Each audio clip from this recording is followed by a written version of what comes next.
Patay sa pamarilang isang farmer/vlogger sa Albay. Hinala ng mga otoridad, posibleng ginantihan ang biktima ng isa sa mga inireklamo niya ng korupsyon sa kanilang barangay. Nasa frontline ng balitang yan si Mobile Journal, Kayla Makantan. Patay sa pamamarilang isang magsasakang vlogger sa Uwas, Albay.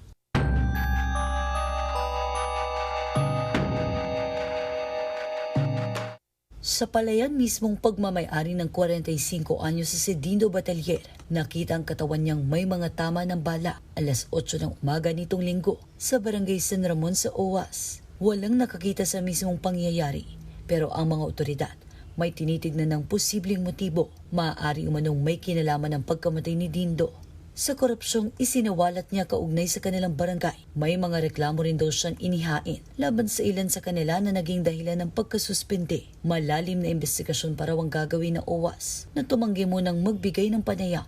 Nakilala ang vlogger noong pandemya matapos maglako ng 20 pesos na bigas kasama ang mga pinsan.